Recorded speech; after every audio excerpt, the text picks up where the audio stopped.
So it looks like the idea of finding our personal style is trending. Or is it just my algorithm? I don't know. I don't think so. I think I'm definitely seeing a lot more content and interest around the idea of having a style that is unique to me. And I mean, of course, are we surprised that this is trending? Like, how can we expect anybody to keep up with micro trends, let alone regular trends? And with the whole underconsumption being the new cool thing, I just think more and more people are naturally drawn to the idea of having some sort of consistency in their wardrobes. So the timing of this trend makes total sense to me. But finding our personal style is not as easy as said than done, is it? Like, we can't just go out and buy a sense of style that feels uniquely authentic to us. It's a process that takes time, knowledge, a lot of inner work, and also a lot of trials and errors. In the words of Ellie Jean Royden, we find our personal style by finding ourselves. But today I want to go a little bit backwards to talk about why defining our personal style is such a difficult process to begin with. And in true fashion of my videos and this channel, we're going to talk about some realistic steps that we can take to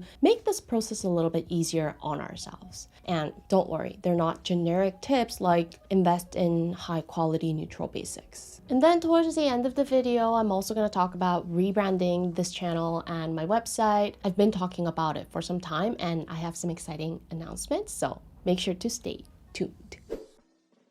Let's start with a correction and some honesty. First, the correction. According to Allison Bornstein, everybody actually has a sense of style already because figuring out what to wear is a decision that we have to make every day, so our preferences are reflected in some way or form through our daily choices. So even if you don't put in a lot of effort into your outfits, let's say you wear sweats every day, there's still a reason why you choose to wear sweats every day. It's probably because they're comfortable, practical, and you are not going anywhere nice for the day. But that could also mean that comfort is a big priority for your lifestyle and your style. So when we say we want to find our personal style, what we actually mean is that we want to define it, and more importantly, we want to improve it. Like, you're watching this video because you see some room for improvement. And now, the honesty part. Why do we feel a need to improve our personal style? If everyone already has a style, then what is it about our current style that we feel a need to change it? I think there's different reasons. For a lot of us, it's as simple as knowing that looking good is feeling good, and we want to feel more confident, so we pay more attention to our appearance. For some of us, it's also the ability to express who we are through our clothes. So it's about showcasing our individuality. And it could also be job related because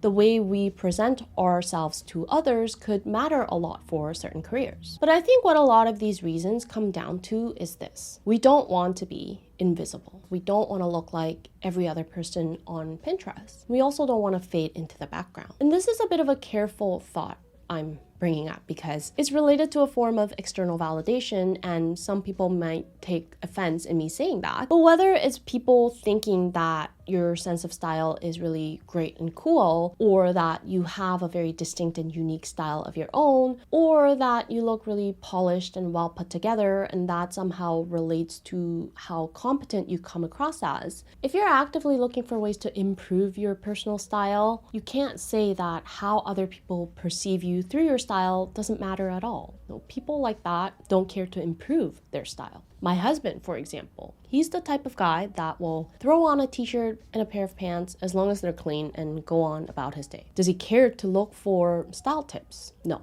Does he spend a ton of money and time on shopping to improve his outfits? Not unless it's absolutely required of him. So does he care about what other people have to say about his sense of style?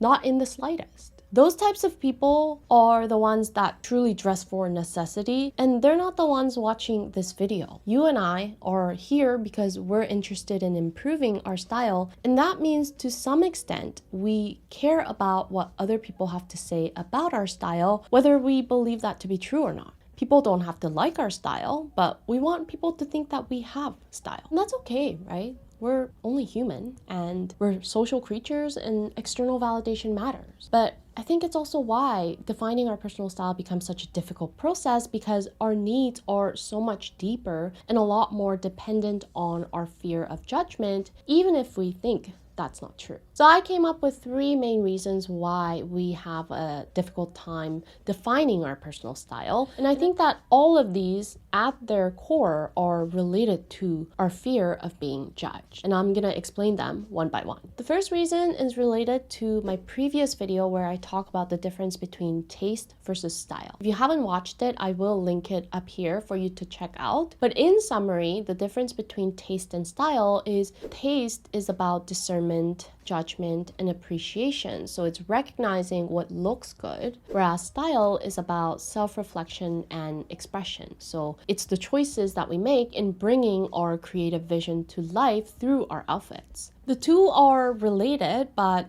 not necessarily dependent on each other, so you can have one without the other. And in that video, I talked about how because we use the phrases good taste and good style synonymously, in pursuing to improve our personal style, we so often get fixated on improving our taste. So learning more about what looks good on us. And we do that because even though we know that recognizing what looks good doesn't necessarily foster the skills to execute our vision into our outfits, we also know that taste translates into our style, and that essentially we're being judged on both.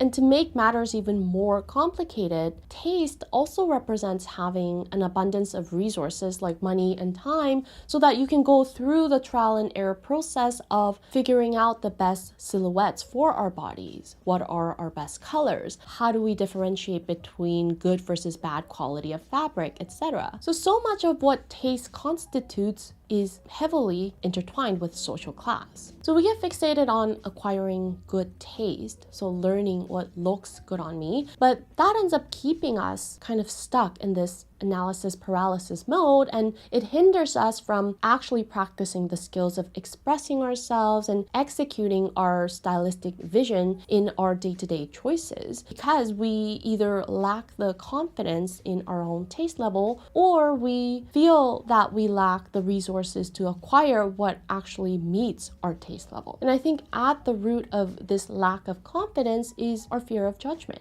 And then the second reason why I think defining our personal style is so difficult is because we let our physical insecurities and the social and cultural expectations shape the way we dress. And this is also related to my last video about our preferences being influenced by our appearance. And we put ourselves in that I'm not blank enough mindset that stops us from exploring outside of our comfort zone. So even if we're drawn to certain things, we let our insecurities contain ourselves and our creativity in a box. And again, I think this is a result of our fear of being seen, and specifically being seen in a way that doesn't seem appropriate or suitable. And then the third reason is this idea that personal style has to be a significant form of self-expression. Now that the idea of finding your personal style is a trending theme, there's this weird notion forming that everyone must have a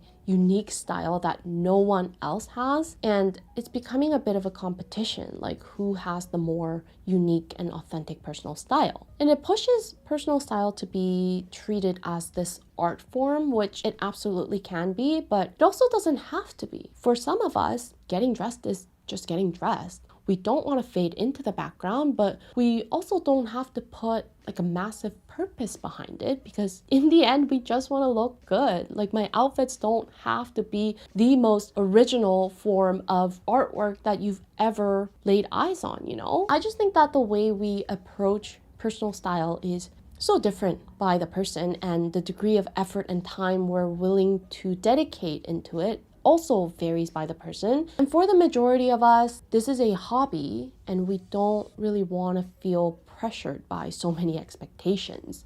And again, I think at the root of this is our fear of judgment. The reason why we admire people who really seem to have developed their own unique sense of style is because they look like they've got their shit together, right? Whether it's their fears or insecurities, and they also look like they know their bodies really well and seemingly always have great taste. They just have everything under control, and they've got this sort of attitude and that next level of confidence of knowing exactly who they are and that they won't be swayed easily by external factors because they're so sure of themselves. I think that's the state that we envy and that we want to reach.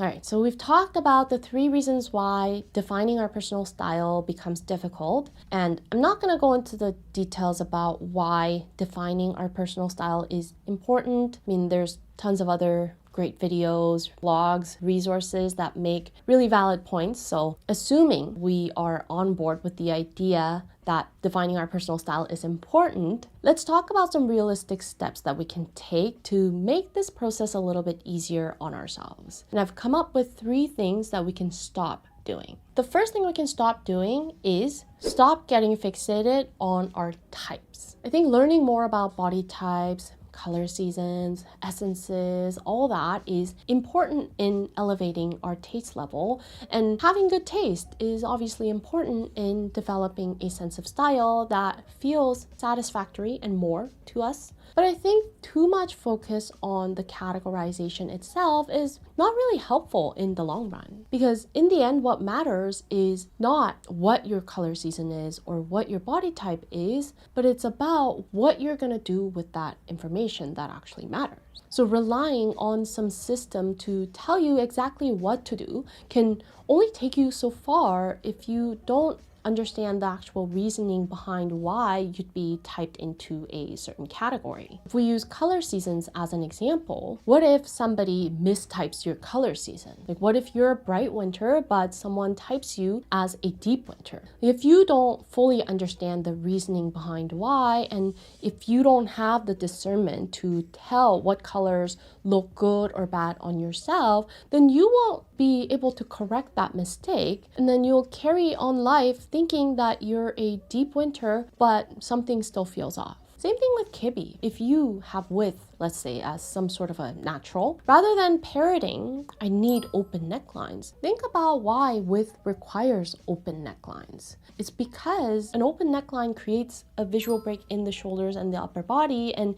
it helps de-emphasize how wide the body can appear. So I think we just need to slow down a bit. Like, stop focusing so much on the what and start focusing more on the why. And thinking about these reasons and developing an eye to recognize these differences ourselves, that's still a way of elevating our taste, but on a deeper level than just boxing ourselves into a category. There's a difference between blindly following the rules because you're told so versus understanding why these rules exist in the first place. The next thing we can stop doing is stop being so anti-trend. A lot of us join this personal style journey in order to avoid following trends blindly because we're just so sick of them.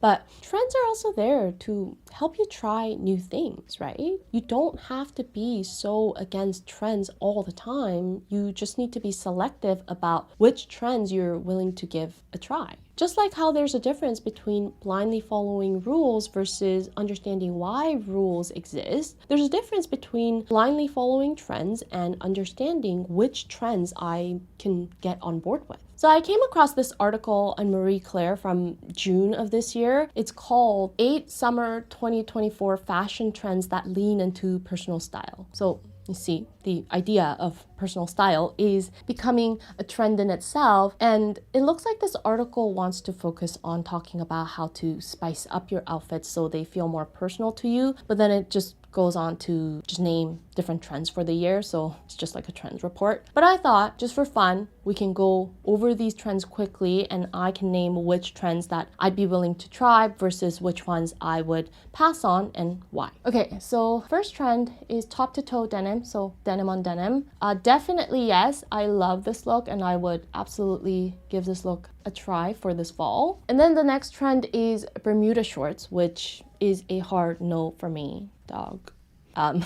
If you actually want to know the reasons why I would avoid Bermuda shorts, I have a whole video on rule of thirds explaining why I avoid garments that cut me right at knee length. So I'll link it up here. And then the next trend is office dress code, so skin-centric suiting. I would definitely be willing to give this a try. I've been meaning to style my blazers more for this fall because I just never touched them working from home and all that, and I wanted to find more creative ways to style my blazers more and utilize them more. So I think I can definitely get on board with this trend. An Athlux attitude. So I live in Vancouver and this is actually a really accessible look for me, but I've also been trying to avoid this for a good majority of the last 9 years I've been living here, so I probably won't get on board with this trend. And then the next one is sailing into summer, so nautical styles. Not really for me. I've just never been a fan of this style. I think they're a little bit too classic for my taste, so I'll probably pass on this one. Next, we have coffee on your clothes, so deep brown. It's a definite yes for me, but I'll probably avoid those very warm browns like that midi skirt color. So I'll stick to deeper and cooler browns. And then the next trend is mind the puddle. So what, floor length trousers?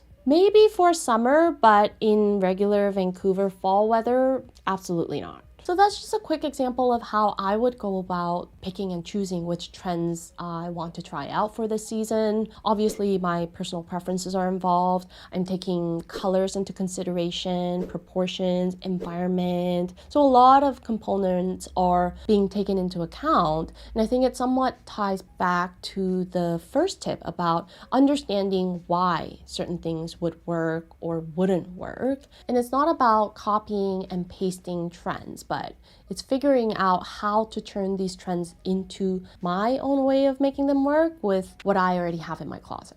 So don't be so anti-trends, because trends can be a fun way to try something new that you didn't necessarily think of before. The next thing we can stop doing is stop thinking that our style needs to be exciting all the time. Social media has this great way of warping our reality, but in real life, how many people do you come across a day walking down the street in your neighborhood that you would think has really cool style? Maybe you might come across a few a day, and that's already a lot. With the whole idea of personal style becoming a trend in itself, the algorithm keeps feeding us all these posts with unique and interesting and cool outfits all day, every day, but in reality, that's not really the case. And what I've noticed that these styles have in common are usually pops of vibrant colors, unique color combinations, maybe heavy, bold accessories. But that might not be what we want our style to be, right?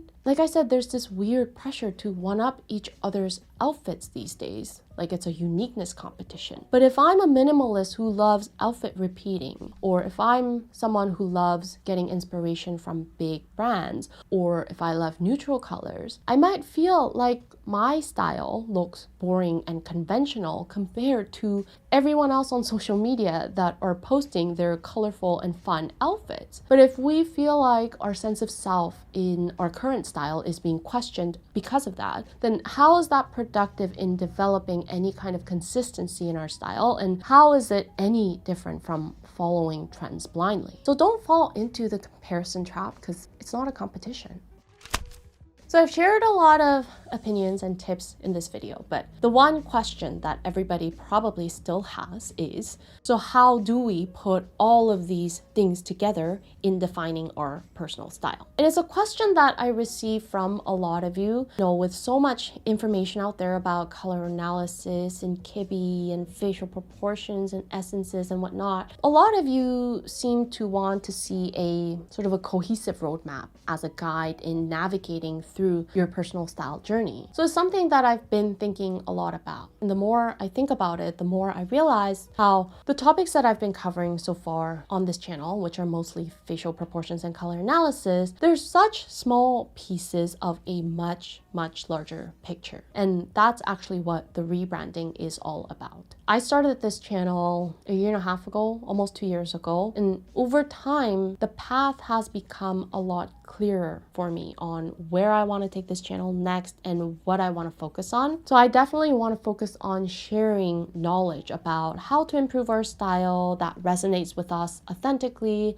and how we can continue to grow and refine our style using this knowledge and wisdom that we gain. And like I said, it's so much bigger than just talking about specific topics like color analysis or facial proportions. And I want to not only share this theoretical knowledge with you, but I also want to show how to apply this knowledge to practice, most likely using myself as an example, so you can learn from my style mistakes and evolution. And I also want to talk more about that bigger picture, what finding our personal style really means for us. And if we're starting from ground zero, then how do we narrow everything down to finding a style that suits us without feeling limited and overwhelmed by all this information out there. I also just didn't have a clear idea of where the channel was going. I didn't expect it to grow as quickly as it did, which I am very, very grateful for. Now I'm operating a business, like the consulting side of it. All of these great things are happening, and I think it calls for a name